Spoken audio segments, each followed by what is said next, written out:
Ho ho! Merry Christmas! Happy New Year! Merry Kwanzaa! Merry Hanukkah! Merry whatever you celebrate! It's 10-cent beer night, the holiday edition, here on FifthDimensionRadio.com. Every Wednesday except for the next couple weeks, 7:30 to 8:30 p.m. Eastern Time, here on FifthDimensionRadio.com. I'm Seth Claus. I'm Bob. He's Bob. He's Bob. All right. Yes, this is going to be our last show until the holiday season's over. We will return January 8th, and we'll have a lot to talk about there. We got a lot to talk about now. We got some college football playoff games coming this weekend. Cavaliers are playing well. All kinds of good stuff. So we're actually going to kick things off with the Cavs. Short week last week, but they still went undefeated. Yeah. You know, they won their game. They're playing good. They're playing really well. They won their game against the Washington Wizards. It was a little close. Give the Wizards credit. I mean, they're still pros too. They're the worst team in the league right now, but they don't want anybody to beat up on them, and they got some good players. Cavs were without Evan Mobley. Max Strus was supposed to come back. He did not. And I know you're going to hear this on Wednesday, but for Monday night's game already, you'll know the result, but he will not play Monday night's game either. Who's that? Max Strus. So he's almost there, but he's not quite. I did hear that Mobley, he's possible, probably. He's probable. So Probably, so his injury against the Heat wasn't as serious. The nice thing, Bob, about his injury with the Heat is it happened. Kevin Love accidentally stepped on him. Is how that happened. And Love, after the game, came by the Cavs locker room to check on and make sure he was okay and apologize for his big feet. But because Love loves those guys still. Even though he's not a Cavalier anymore, but he did come check on and make sure. And he was. It was a little bit swollen, and like I said, it was a slight sprain, but it wasn't a serious sprain, and we're thankful for that because they lose Mobley for a good amount of time. That's going to put a dent into their winning ways, I should say. But they did beat the Wizards last week. They went 1-0. The reason being, for anybody that doesn't know why they only played one game, it had everything to do with the NBA Cup in Vegas, which the final is set. It'll be the Milwaukee Bucks, who struggled out of the gate this season, versus the Golden State Warriors, who just made a trade for Dennis Schroeder over the weekend. And so we'll see. I mean, in the Cup, it's weird, Bob, because the game doesn't count towards their schedule, and I don't know if it counts towards their stats either. It's like a freebie game. I mean, they win money and all that when they win, but it's so risky because if somebody gets hurt, then it was all for was it worth it? I would say. Personally, I don't think it's worth it. I think it's weird. I don't think it's catching on. I did hear they recently made a change to the All-Star game. I don't know if you heard this, Bob. They are going to split. It's going to be East versus West, but they're going to split everybody into 4 teams, and the winner of the East and the winner of the West will go on and play each other. It'll be short. I think it's going to be either a 3-on-3 or 4-on-4 match. But they're trying to keep it interesting because of just how bad it's been. We know the All-Star game. It's not a defensive game. Oh no, it's not. It's who can score the most points, get close to 200. Right. In this case, they can't because it's going to be the games are going to be so much shorter. They're not going to be able to get to 200. But it's whatever. As long as nobody gets hurt. I'm not against the defensive-less game, but I mean you got to make it somewhat entertaining, and they're really struggling here to, find it being worthwhile watching. I should say, if you're at the game, it's a whole different story. But the other thing before I go on about the Cavs' schedule for the next couple weeks, they were the talk of the week this past week. I don't know if you heard about this, Bob. Okay. Nothing's going to happen during this season. I've made some comments last offseason. I made some comments towards this coming offseason. Bob, it's coming back. LeBron James was out with a foot injury for a couple games. I didn't know that. Word got out. He said something to somebody, and he's really unhappy with LA right now. I mean, he's really unhappy. No, he's not winning. Right. They're not winning. And the first thing that happened, you had a bunch of analysts and former pro players. The first thing they said is Cleveland. I'm told you that.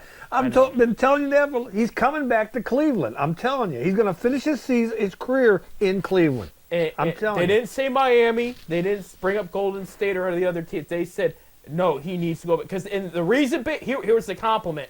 They said Cleveland is good again, and he said he would be happier if he stepped in. Now they talked about could they trade for him before deadline. I don't think that's going to happen. They're not going to want to.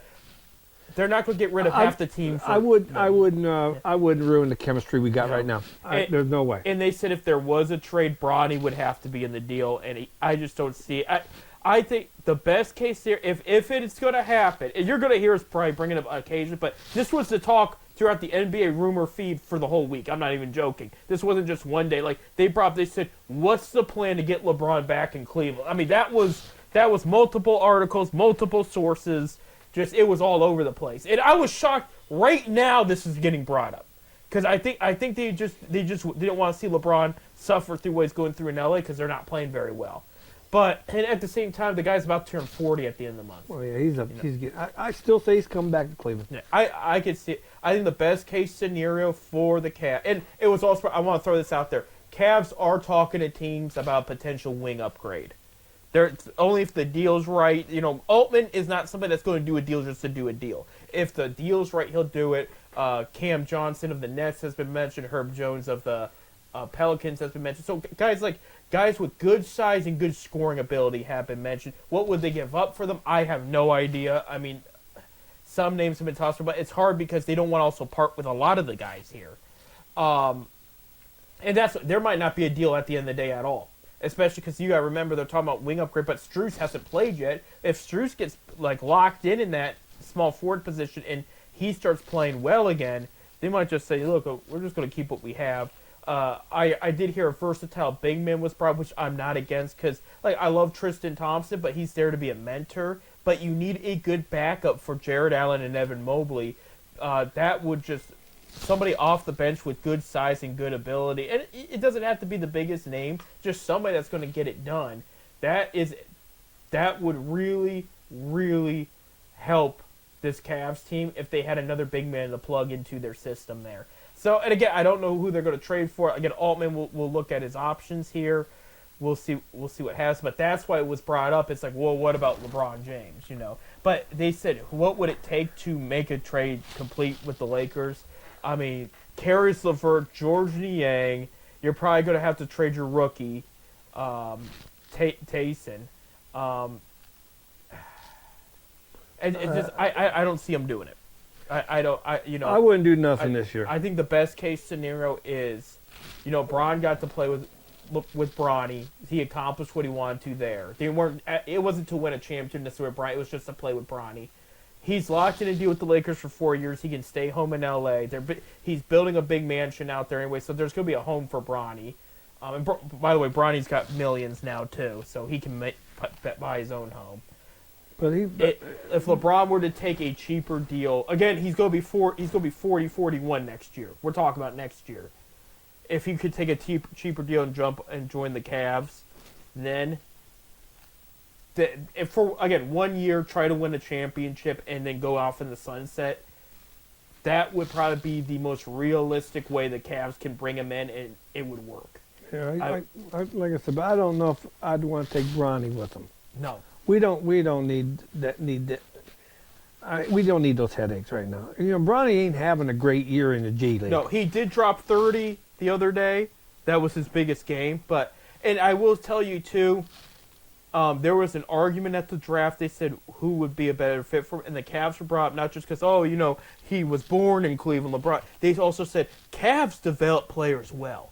Like they would bring up the Dean Wade situation. They brought, he's no longer with us, but the Lamar Stevens situation. That was a kid that came up from the G League and became a decent role player. I don't know where he's at right now, but they did. And then you look at Craig Porter right now. That's another guy who might come back and play tonight. They're just saying Cavs can develop players well, and they said Bronny might need the Cavs to help him with his game. But there's not going to be a trade. I think LeBron's going to be a Laker to the end of this year, but will he opt out? Yeah, I do think he will opt out in the summer. Regardless where you think he goes, I think he opts out. and then that's where the discussion will happen. But I would only take him if the deal's right. I mean, if they have to get rid of half their team and give him $30 million, I would not do that. I wouldn't do that. Not for a 41-year. I mean, because he's productive, he's still good, but he's not what he was 10 years ago. He's not putting up those. He's had more games under 15 points this year already than he's ever had like in any other season. That he's, I think there was one game he only had 8 points, for example, and he rarely does that. Well, we know someday his name will be up in the rafters in Cleveland. Oh yeah, there'll be a statue. Yeah, I don't know if we go that far, but I think you have to go that far. Nah, we don't got no statues now, do we? Of basketball players? Do we? But they don't have those stats, and they didn't accomplish that. They didn't win a ring. Well, Bingo was Bingo Smith. Bingo was great, may he rest in place. But you look at the stats to the legendary Cavs compared to a lot of teams, and it just doesn't match up as well as where you throw LeBron in the ring. You throw LeBron in the conversation, all of a sudden you're way up there. Yeah, LeBron's gonna have a statue. I'm telling you right now, LeBron's gonna have a statue. If you want to have an argument as far as what Cavs players belong, what they deserve, Ilgauskas deserves to be in the Hall of Fame. That's one of my arguments I'll make. We'll find out soon. I mean, he's been nominated the past couple of years, but there's big men with much worse numbers than he has that's in the Hall of Fame. He deserves to be in the Hall of Fame. He was a multiple All-Star. And it's not like baseball, but basketball, they'll take any decent player and throw him in the Hall of Fame. I'll even say with football, it's a little more strict than basketball. And basketball is just a little bit more flexible, and it's not always about rings either. Tracy McGrady was a first ballot. The same way with baseball. Baseball's not about rings. Right. I mean, Ted Williams is in the Hall of Fame. He played in the Boston's teams that never won a World Series. Right, absolutely. So Cavs schedule coming up. We'll go start with this week. They play the Nets tonight in Brooklyn. Nets, it's a toss-up because in Brooklyn, the Cavs play the Nets a little better, but the Nets tend to get a run for their money. Nets play them tough. There's something about it. They just want to play the Cavs tough. And now Cavs have because Cavs are still first in the East, 22-4. I mean, still a beautiful record right now. So they're going to come at them. But that's a winnable game tonight. Then they don't play till Friday, and they're at home, and they play the Bucks. Okay? Now, Bucks are playing better of late, but Cavs are 2-0 versus the Bucks. So that one could go up either way. NBA TV's picked that one up. And so we'll see what happens there. That game, it's a toss-up. I mean, both games were close last time, Saturday, they are at home, so this is a back-to-back one. They play against the Philadelphia 76ers. I think Cavs should win that one. Sixers are injured, banged up. Joel Embiid has not been playing much. They're not the threat people thought they – I mean, they're to the point, Bob, if – they keep going the way they're going, they're going to be a lottery team. So I think they can win this one. So I say for the Cavs this week, and that's their last game of this week. If they go 2-1, that's cool. That's good. If they were to drop one of those games between either the Bucks or I'll even say this: the Sixers. If the Sixers come at them fully healthy, it's going to be a tough game. But they are at home; they want to defend that court. But if they can walk away at least 2-1, that would be good. Next week, Monday, December 23rd, against the Jazz. Yours truly will be there. I got tickets for that one. And, so that one they should win. And then they go on a West Coast trip, okay? After Christmas. Friday, December 27th, they are against the Nuggets. They beat the Nuggets at home. It was a tough one, but they played them very well. They realistically could win that one. Nuggets also lost to the Wizards, too, though. So Nuggets, it's like they're playing well. They're not bad, but they've had their moments where they've struggled. So as long as they can contain Jokic, they should be okay. Monday the 30th, they got this interesting back-to-back. They're against the Golden State Warriors. I saw them at home against the Warriors, and they destroyed them. Now, the Warriors are playing a little bit better now.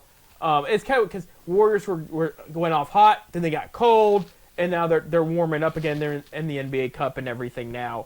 That one could go either way, but I see the Cavs winning that one just because there's nobody under the basket for the Warriors, and that's how the Cavs beat them up last time. And the Cavs, they're big under the basket.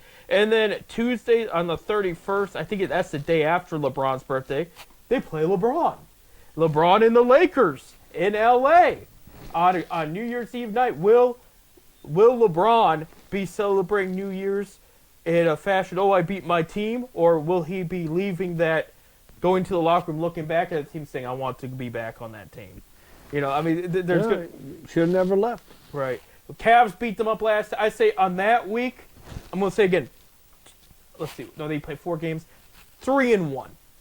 I would say 2-2, okay, but nothing worse than that. But I could say 3-1 or 4-0. I would take undefeated any time. But I think realistically, 3-1, I would take it on that week. And then on the last week before we come back, Friday, January 3rd, they play the Mavericks in Dallas. That's going to be tough.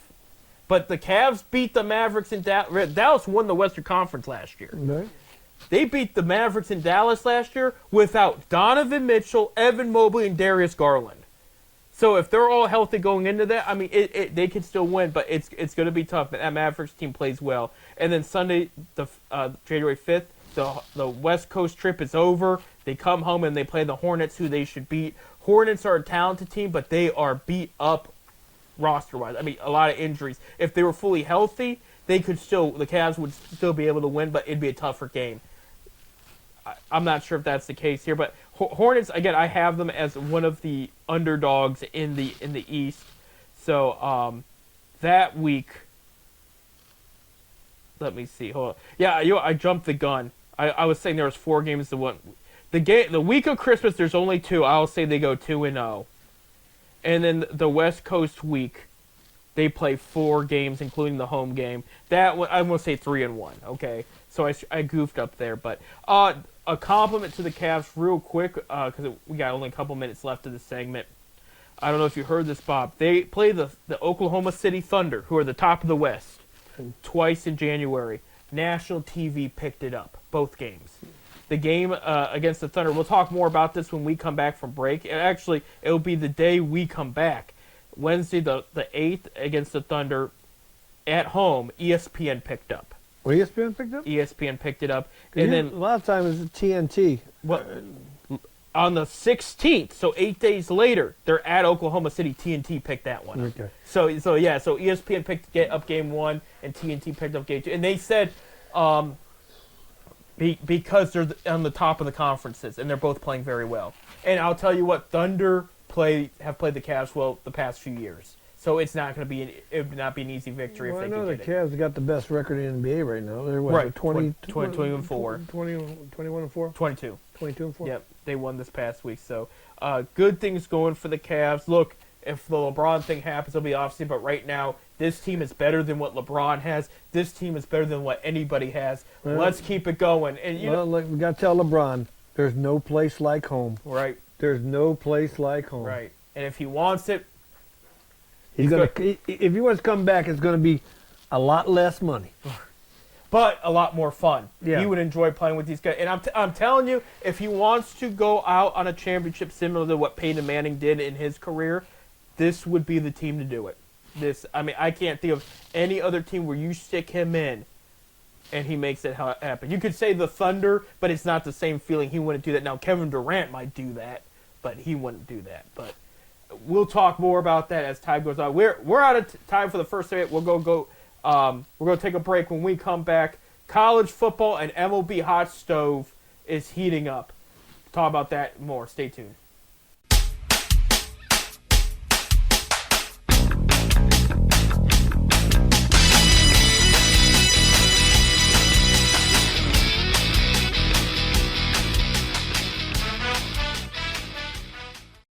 Welcome back to 10 Cent Beer Night here on FitDimensionRadio.com. I'm Seth. I'm Bob. And it's, again, a reminder, our last one until the holiday season is over.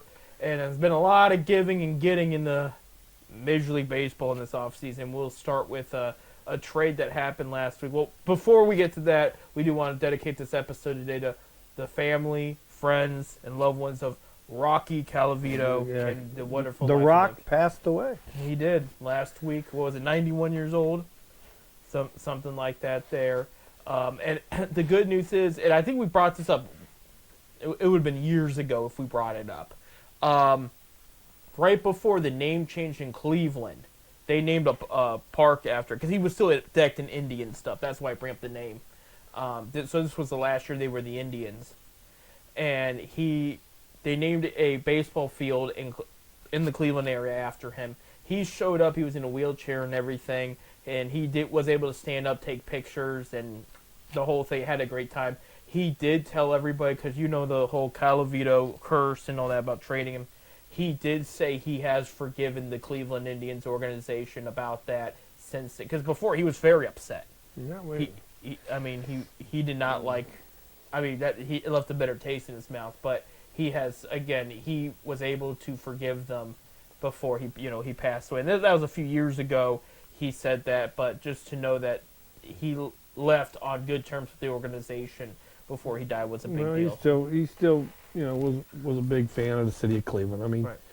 He loved the city, and he's one of the last guys to hit 4 home runs in one game. Yep, one of the few there. One of the few who's ever hit 4 home runs in one game at 4 bats. So, Rock is going to be missed. Right, absolutely there. So he will go into the big baseball field in the sky with Larry Doby and he is in John, the drummer. John Adams. John Adams. He is in the Rocky Calavito is in the Cleveland Baseball Hall of Fame. But he's maybe someday the veterans will put him in as the Veterans Committee, put him in the Hall of Fame. He's got the stats. He had the stats. Right. Very good hitter. But he was another one that he never played on a lot of very good teams. No, he came in after the Tribe's better teams there. Yeah, absolutely. So may he rest in peace, and we always honor his legacy here, and that his family and friends have a Merry Christmas with him in spirit. There you go. But while that was that same night, it was announced he was dead. Guardians started making some moves, and it started with basically a 3-team trade. They had traded Andre Jimenez and relief pitcher Nick Sandlin for prospects to the Blue Jays, except for Spencer Horwitz, who first baseman. He was then flipped over to the Pirates for pitching, including Luis Ortiz, which at one time was in the Indians organization. Right. Right. And he's expected to be in the rotation. Yeah. For starting rotation there, and then they picked up 2 pitching prospects out of that. So Cleveland moved away from their Gold Glove second baseman, which was a shock to some people. Not necessarily to me, because not necessarily to me. No, he never. He was a great defensive player, right? But come time to playoffs and stuff, he really wasn't. His bat didn't show up. No, and that's why I think they traded him. His bat did not live up to the contract, because they signed him long term. Like here, the year he was an All-Star. I'm pulling this up right now. He hit 297, 17 home runs, 69 RBIs, and 20 stolen bases. Okay, the next year he hits 251, 15 home runs, 62 RBIs, and he had 30 stolen bases, so the stolen bases was not a problem. Then in 24, 252 average, 9 home runs, 63 RBIs, and 30 stolen bases. It was they're paying him all this money, and because he got a $157 million contract or something. It was like a nice contract, and he was not playing. He just wasn't hitting the ball. No, he wasn't. And then on top of that, you have Bazana. We can get along. We can get away with that. No hitting the ball. A great defense he is. If we had some better bats on our team, we let's face it, we don't have a lot of bats. Right. We're inconsistent in the hitting. And we need to get that one power outfielder. Well, I don't know what direction they're going on with that. I don't know either. I will tell you, like I said, Bazana, the first overall pick, he might come up as soon as next year, and that will leave second base open for him. I think you're going to still see some deals coming up. Right. And I don't know. I know the Reds are interested in. There's 2 guys they talked to. Right. Blue Jays came out this weekend and said they talked to him about Josh Naylor. Yeah, I think of the 2 between him and Naylor and Thomas, I think the first one's going to go is going to be Naylor. Right. You know, Thomas is a hell of a center fielder. He came alive. The bat started coming. You know, when he first came up, I started wondering. The first couple of weeks he wasn't hitting nothing. No, he wasn't even starting. But the bat started coming. I like to see him stay in Cleveland. I can see Naylor going. Right. All right. I hate to say that. You know, I like Josh, but contract year, they're not going to pay the money. Yeah. And as I mentioned to you on the phone, I had called him. Well, he called me when the trade went down. I think part of the reason they traded Jimenez is I got speculation. You're going to hear a Stephen Kwan extension coming up. They had been talking to him for a couple years, and this had just opened the cap room to. I mean, like it or not, we are a small market team that don't have a lot of money, and we got to unload to have the money to pay for the guys we want to keep. Right. And it's simple as that. Right. You know, we're not a New York Yankee or a New York Met or the Philadelphia Phillies that got that big money to give. Right. Right. I mean, look at it this way. We made the top Final Four in baseball. We went. Yeah. The top three teams, money wise, were the other three. We were the bottom of the list. Shohei Ohtani alone was more. They made more than the Cleveland team. The whole team. You know, so it goes to show you that money don't get you. You can still win without the big but you need to keep money. your players. But you need players. Yeah, and you need to spend money to keep players, and that's why I think they unloaded that contract so they could sign Stephen Kwan long term, and that would be the smart thing right now. I mean, he's one. I guess he had his struggles, and he was injured there for a little bit during the season. But he's probably one of the better leadoff hitters in all of baseball. He's one of the better contact players. Yeah. I mean, you got to remember when he got hurt and he came back, he was on fire right off the bat, like pun intended. I mean, at one time he had a 340 batting average. Right. He was the hottest hitter in the league. He gets hurt, and they're saying, well, that might have blown his all-star chances. Comes back, proved himself, and he became a starter in the all-star game. I mean, he turned himself around like that. And, I mean, that's hard to do in this game. This isn't like basketball where you hit a couple shots, you start feeling good. He's a very good left fielder. Right. So that was my point. Is I think you'll see him. I can see it happening. Yeah, you'll see him get extended there. So, and I know guards are still going to do some more moves, but so all in all, they lose a second baseman. They add a starting pitcher, a young starting pitcher, mind you. So well, we need the pitching. Right. You know, good pitching wins games. Right. Absolutely. So we'll see what happens from there on. Other moves that have happened since all this went down. After the Yankees lost Soto, I talked about that last week. They signed Max Fried of the Braves to an 8-year deal, so he'll be their new ace. Alex Cobb leaves the Guardians and goes to the Tigers. Giants signed Willie Adams to a multi-year deal, big deal there, $182 million for 7 years. So the biggest infielder on the market is gone. Let me see, because there was a lot. Luis Severino was officially signed by the A's. I know we were talking about the Reds, Bob. Luis Roberts Jr., they've talked to the White Sox about him. So his name has come up. And I guess the Guards talked to him at the trade deadline, so we'll see what happens there. That's the guy, if he's healthy, he's great, but he's not healthy a lot. So, and I know Reds are also interested in James McCann. That was brought up. No. I talked with a gentleman the other day that keeps me informed a lot of the Red stuff. I know that stuff came up. But I do know the Reds are really interested in Thomas. But from what I understand, the Indians want their number one prospect, the Reds' number one prospect for that trade, and I don't see that happening. No, Okay. I don't see anybody give up their top prospect for Lane Thomas. I mean, Guards wouldn't even give their top prospect for both Bryce Harper and Juan Soto. I don't see anybody giving that up for Juan. But that was never mentioned with the Josh Naylor thing. So right.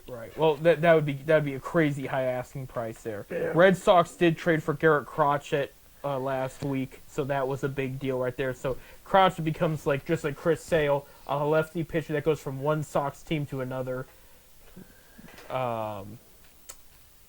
Let me see here.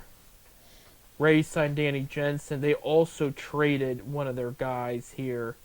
Let me pull that up because that was a big trade too. You talking about? I got all this information here. I wasn't even as prepared.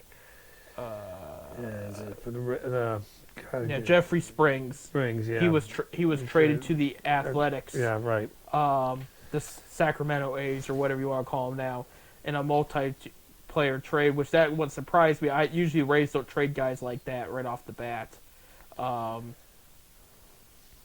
So yeah, that's just some of the stuff that's going on. I think the other big rumor that's come out because they lost Soto, Yanks are in talks with the Cubs, who just traded for Kyle Tucker of the Astros. They're in talks with the Cubs about getting Cody Bellinger. And I guess the A's have talked to them too about that. So A's are trying to make some moves and whatnot. But Well, they want to try to have a decent team, get a team together, so when they do go to Vegas, right. they don't want to be like where they are now. So they're going to spend. I have a funny feeling the A's are going to spend some money. Right. Well, they've already overspent for some players this offseason. Yeah, so I see. Of course, then again, they won't be in Vegas for another 2 years. Right. So. Right. So they're going to be in Sacramento right now. Switching gears to college football, we'll talk about the big news, which was North Carolina Tar Heels signed Bill Belichick. Bill Belichick Hired Bill Belichick to be their new coach. This one is going to be interesting, 5-year deal, and with Belichick's age, but his reputation, they could be the hottest team out of the ACC and give Clemson a run for their money. But we'll see. We'll see what happens. Well, his name is going to bring players in. Right. And the transfer protocol where it is now, I'm surprised they ain't jumping on it now. Right. Because it's gonna, these kids are going to want to play for Bill Belichick. Right, absolutely. So it's going to be interesting there. This past week's game, there's only one game, the traditional Army versus Navy one. Navy upset Army 31-13. But I think the big news here is Navy's 9-3 and Army is 11-2 now. So both teams were good this year. Usually those teams are like, they are okay, It's not the greatest record, but this year both of them were good. But Army was ranked 22 in the nation, and Navy beat them, so that's good there. The sad thing about that is, those kids, they go there and they play 4 years of football. Of course, they got military commitments afterwards. Right. So half of them, like Dave Robinson in basketball, where the Navy let him out of his commitment to play pro ball, but he went after his pro ball was over with to finish that. Most of these kids ain't going to get a chance to go to the NFL. No. It's very rare. Yeah. Real quick this weekend, Bob. This week, I should say, starts bowl season. Bowl season. You can't have a holiday season without the bowl games. So, real quick, Tuesday, December 17th on ESPN, 9 p.m., the Frisco Bowl, featuring number 25 Memphis versus West Virginia. Go Mountaineers. There you go. Wednesday, December 18th, 9 p.m. on ESPN, the LA Bowl, featuring California versus number 24 UNLV. The California Bowl, LA Bowl, the LA Bowl. LA Bowl, yeah, they had it last year too. Did they? College football playoff starts Friday, December 20th, 8 p.m. on ABC. Number 8 Indiana will take on number 5 Notre Dame. Notre Dame, 7-point favorites. Bob, who do you think is going to win that matchup? We'll just do the college football. I'll go with Notre Dame. You can see Notre Dame winning that one. Yeah. I'll give Notre Dame by an edge, but that one is going to be a close. It's going to be a good one. Saturday, December 21st, noon on TNT. Number 10 Southern Mississippi versus number 4 Penn State. Penn State's 8.5-point favorites. Bob, what do you think? Yeah, I'll go with Penn State. I'll go with the Big Ten. I'll go with Penn State as well. SMU had a great season, though. I will say that. 4 p.m. on TNT. We have number 16 Clemson at number 3 Texas. Texas 11.5-point favorites. Bob, what do you think?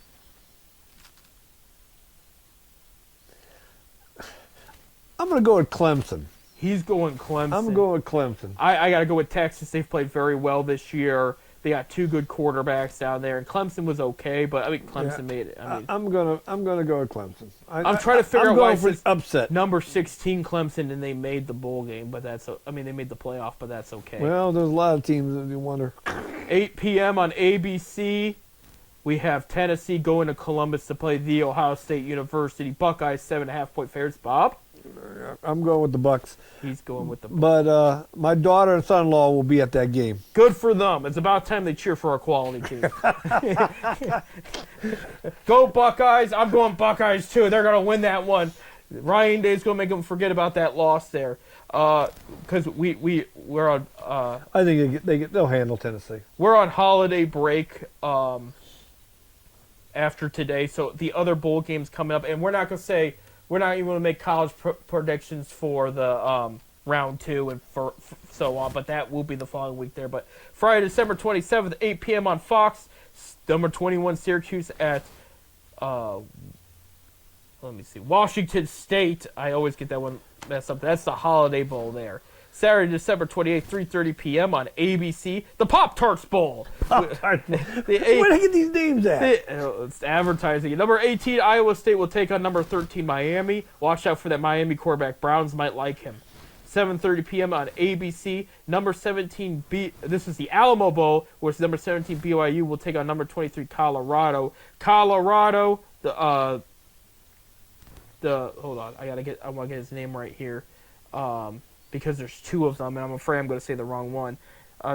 One of the Sanders kids, Deion's son. Colorado Buffaloes. Yeah. Shiloh Sanders. Did he win the Heisman? Let's see. The Heisman hasn't been announced yet, has it? Yeah, it was. It was? Yeah, Travis Hunter. Right? So don't let me say it at the start. My bad, Travis Hunter. I keep thinking they're relaying, they're not. I'm sorry. But Travis Hunter of Colorado won the Heisman for being like a crazy good wide receiver and cornerback. So I didn't even know they gave the Heisman out yet. Yeah, they gave it out. So Travis Hunter will be playing BYU in the Alamo Bowl there. Hey, we're out of time. We got to take a break. When we come back in our next segment, we're going to tell you more about the other bowl games coming up and how the Browns are going to finish out. I'll give you a hint. I really hope to not see Jameis Winston under center the rest of the season. We'll talk about that and more. Stay tuned.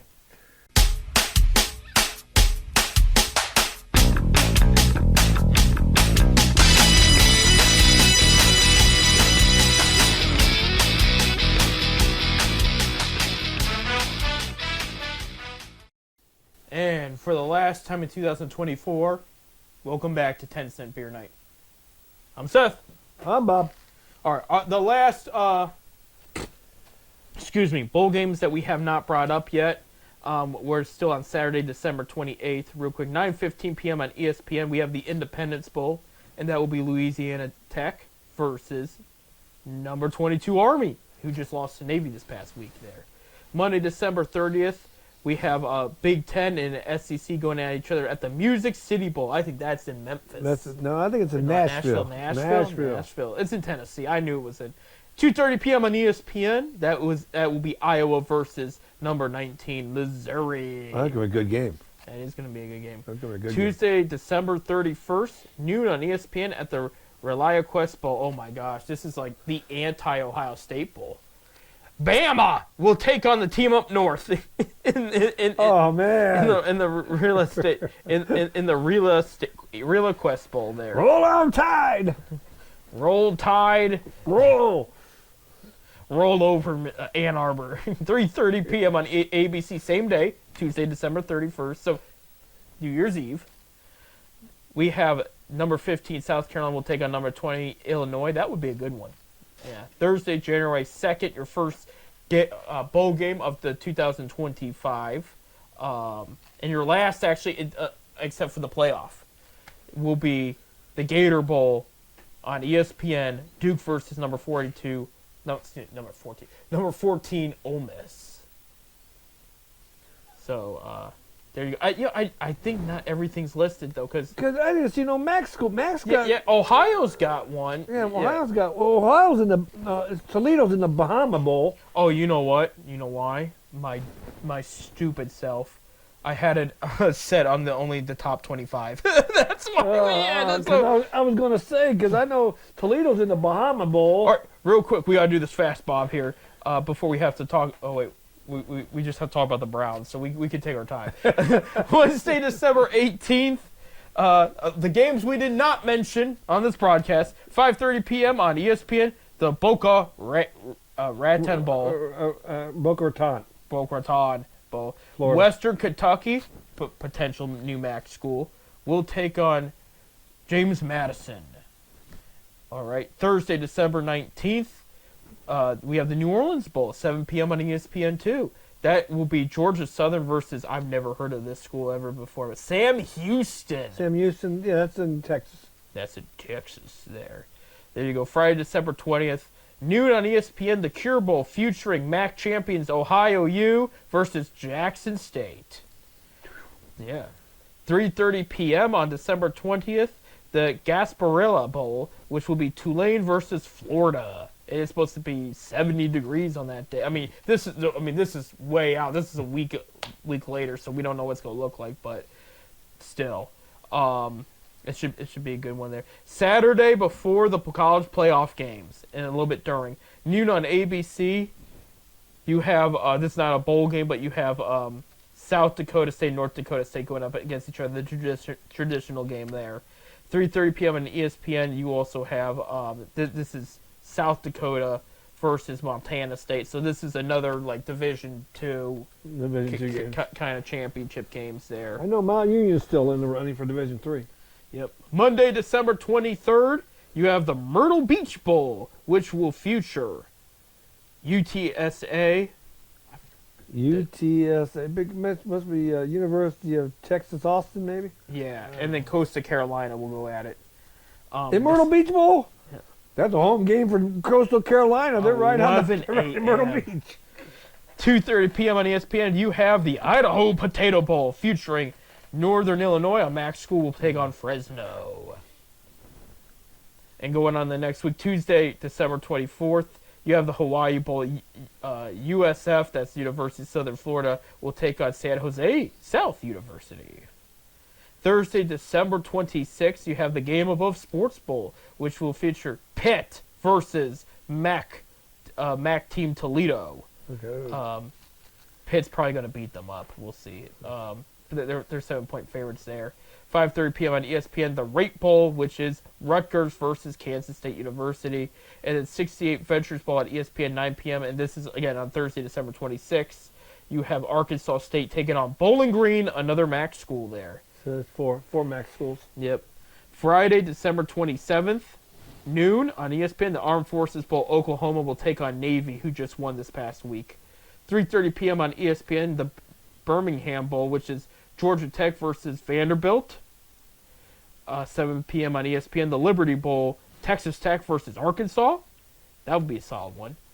8 p.m. on, we did mention the Holiday Bowl already. 10:30 p.m. on ESPN, the Las Vegas Bowl, same day, December 27th. Texas A&M will take on USC. So USC's first bowl game being a Big Ten school.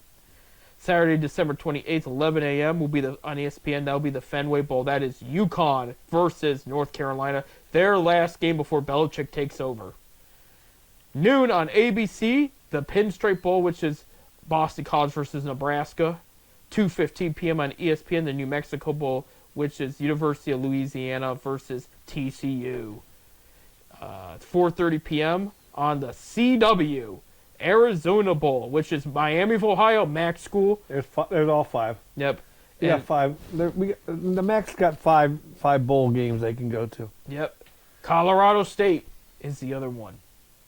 That's who they'll play. 5:45 p.m. on ESPN, the Military Bowl, which is no military teams because it's East Carolina where that one Guardian starting pitcher went to, and North Carolina State. I can't think of his name. He was a first-round pick, but that's who he played for. And then Week 19.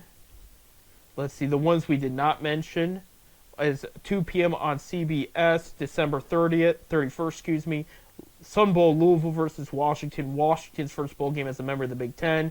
3:30 p.m. on ESPN is the Texas Bowl. Baylor versus LSU. So, good stuff. I mean, a lot of bowl. You know, when I was growing up, we had the Rose Bowl, the Orange Bowl, the Cotton Bowl, and the Fiesta Bowl.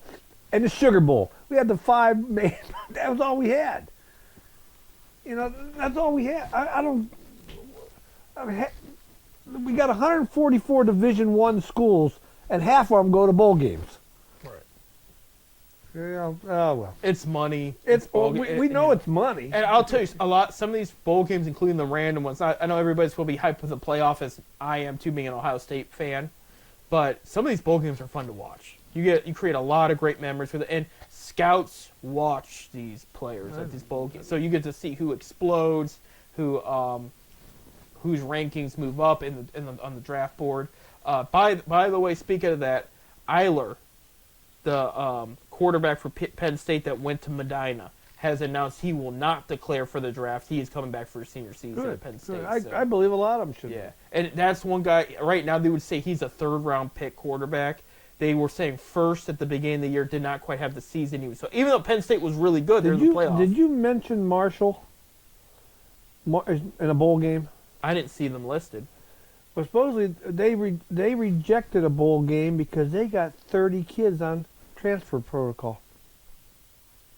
So Wow. they that was in the Washington Post this morning. I read that. 30. That's they a had lot. 30 kids go transfer protocol, so there must be some problems there. So they decided not to go to the bowl.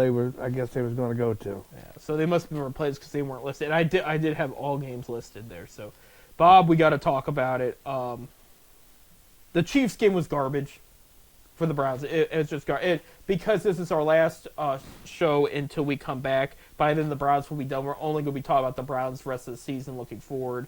Yeah, it was bad. Nick Chubb broke his foot. He's done for the season.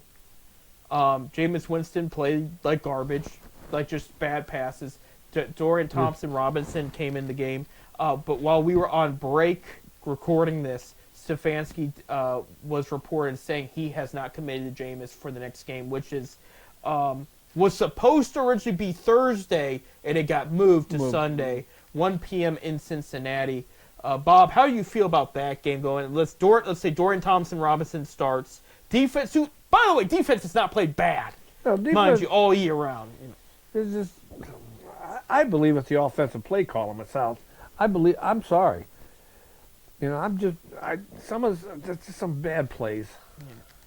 But moving that game, that's wrong too. I do agree, but it's also only Thursday. So I mean, you got some more day to rest and prepare, and they need prep. They need. No, they don't. They need to get this season over with. How do you feel them against Cincinnati though? In Cincinnati, I think Cincinnati will beat them. You have Cincinnati beating them. That would be a sweep for Cincinnati, which would be the first against Stefanski. I mean, Cincinnati needs to win. They're still in the playoff hunt. They got a losing record, but they're still in a wild card hunt. They're going to beat. I really believe that Cleveland's going to lose the rest of the season. Yeah, you have them losing. Losing the next 3 games. Well, let me break it down for you. At Cincinnati, believe it or not, I have them winning by 3. I was impressed with Stefanski benching Hopkins. How bad he's played. That was an injury. That was a bench. I mean, the only guy that really is impressing me is that Judo. Yeah, Judy. Yeah, he's having one of the best. He's having a great year. He's the best move we got so far. And we got him from what, Denver? Was he come from Denver? Yeah, Denver. Yeah, he was traded. He played for Nick Saban in Alabama. I liked him a lot when he was with them. I think he's a bright on the offensive side. Right. Well, they didn't have Njoku in this game either, and getting him back would be big. The thing is, Cincinnati's defense is not great. I mean, the Cowboys who are not a good team this year, played very well against them. If it wasn't for a muffed punt in that game, I think Cowboys may have pulled it off. And this Cincinnati O-line's bad. I think because Cincinnati beat Cleveland, and Cleveland's going to want revenge here. And they're going to want to win that one. I think Dorian Thompson-Robinson comes out. He plays overall well. And this is a guy, like, we were talking at break with the Jameis things. His arm is great, accuracy and power-wise. It's his head that's not. He's not reading defenses well. He's not making good decision-making. DTR's not perfect. I get it. You can name the games like against the Ravens last year. We had 4 interceptions. He had an interception this past game in his short plays he did. But this is a kid. Look, he might not throw the deep ball extremely accurate, but he throws the medium and short very accurate. He's got wheels and he's smart. He's always got to play. Let the kid play these last 3 games. And my thing too is he likes being here. He works hard. This isn't Deshaun Watson where the guy shows up to get paid. This kid wants to be here. He's been working very hard. I think that the thing they're hesitant about is he does not have an good accuracy from 40 yards out. Speaking of Deshaun Watson, why ain't he with them? Why ain't he with the team? I don't care. I prefer. I don't really care, but he's getting paid all that money. He should at least be on the sideline. Right. He's on vacation right now. Well, yeah, he's been on vacation the day we got him. Like it or not. I'm sorry. No, don't be sorry. Jimmy Haslam pretty much said it without saying it in his last interview. Because he said Stefanski and Barry are safe. He said he can't figure out the pieces that are there, but he said we do have to make it. We do have to make. They got to make a decision here pretty soon. Yeah. Either pay him and get rid of him, or see what you can see if you can work something to find. But I know there was talk about if they can find him guilty in that one last thing he was in. Right. That they can probably get out of the contract and walk away. Right. It's in the deal. But yeah, he wasn't found guilty. Or no. So and we take the loss, get rid of him. So let's get a good quarterback. Lose the rest of the games so you get a higher pick. Hopefully, because the losing teams they're going to go after quarterbacks too. Let's get it's not the biggest quarterback class though either. No, but let's get the best quarterback we can get out of this mess. Hopefully, if they can pick the right one, because that's always is. I hate the. I mean, let's face it. Right now, we know the Jets need a quarterback. Are probably going to. Yeah. The Giants are going to go after a quarterback. Right. If they get a higher pick, they're going to take the better one of left. Right. Yeah, but there's also some decent free agents out. Like, I'm big on Sam Darnold. The Vikings will not talk to him beyond this year. He's played great. You plug him into that Cleveland offense, it's going to work. I said, what's the argument about... But how much money are we going to have to spend? We're still going to lose the Watkins money. Most of the team is free agents this spring. Most of the team.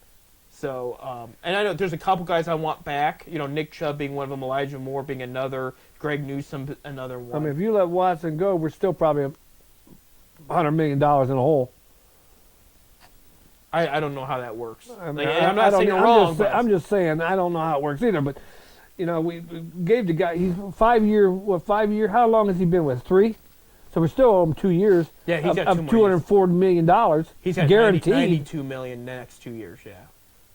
You're going to lose. You're going to give him the money to get rid of him. Right. So that's going to the salary cap. I mean, that's still going to be part of your salary.